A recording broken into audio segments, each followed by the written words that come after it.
shit's in the safe. Got me a spot out the way. Nigga just tryna be safe. Let's get some sports talk.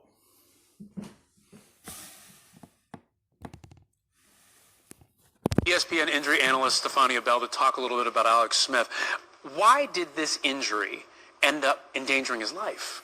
Well, Alex developed what's called sepsis, which is basically a potentially life-threatening condition when the body is reacting to an infection. And I think what's important to know is the fracture, which you referenced earlier, was a compound fracture, meaning the bone comes through the skin. And that immediately elevates the risk of infection because you're basically introducing an open environment. And anything from that field or the socks or the sweats can transfer immediately there. And I think people look at something like this and they say, well, is that something that was that was likely to happen in certain situations, or was something done wrong here? When you look at this, what do you see? I think it was just an unfortunate consequence of that high risk with the open fracture. You know, immediately afterward, he's transported to the hospital and they do a clean out, they wash it out, you do everything you can to try and counter it. But these are microorganisms and sometimes they just have a way of rearing their heads. Based on what you know of his situation, where do you... It's a lot of things that you probably don't know about. When you get injured like that and then the sweat could transfer inside your leg and transfer where you broke it at, and it can put you in life dangers. It's a lot of things that you don't know what can happen to you at times like this. It's good to see him back walking, still here. You know, it's just a lot that go into this.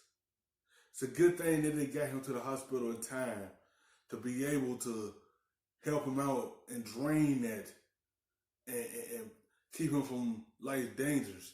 And it's a lot that go into this injury. This is something they've been talking about, that he almost lost his life for this.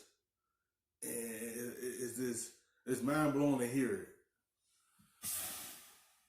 You feel like he is in his recovery? He's actually leaps and bounds from where he was a year ago. You know, he's in the stage we call functional return to sport. He's doing high-level activity, conditioning, strength training. He's also doing sport-specific activity right now, football drills. You've seen him in these segments doing dropbacks and throws. I mean, he is preparing as if he's returning to football. You know, he wants to play again, and obviously everybody out there is rooting for him. If you put a percentage on this, and I know you don't examine him directly, I know you don't see his chart, but if you put a percentage on what you think are his chances to come back and play, what do you think that would be? Well, here's the thing, Ryan. In sports medicine, we prognosticate based on comps.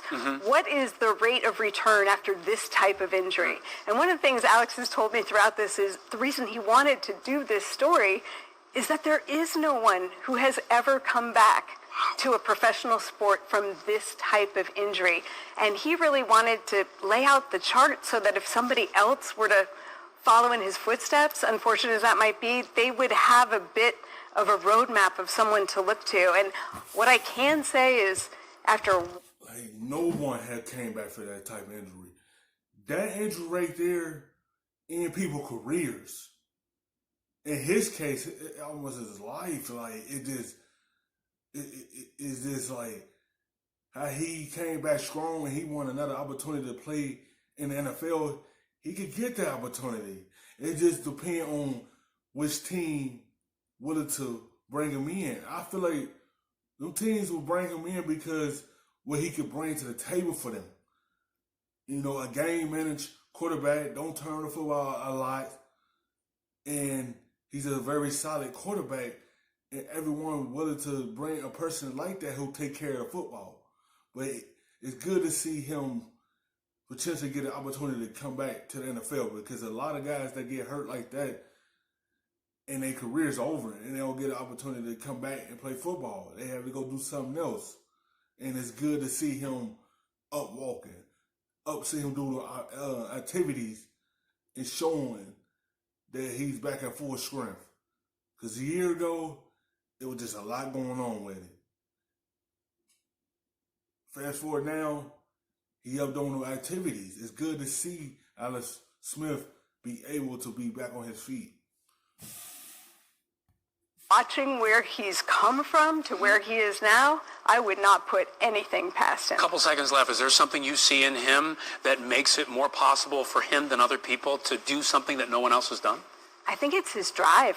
He's incredibly competitive, and he's a quieter guy, so people might be surprised. You know, he doesn't put that out there, but he is incredibly driven and incredibly competitive. And everyone, including folks at the team, have told me that to a player, they've never dealt with someone who is more determined, works harder, or is more competitive. Well, we are certainly rooting for him to come back, and not only that, come back to that great level that he was at. We're cheering for you. Stefania, thank you. Thank you. Hi everyone, thank you for watching For the look, baby, the rub, nigga, I gotta be safe.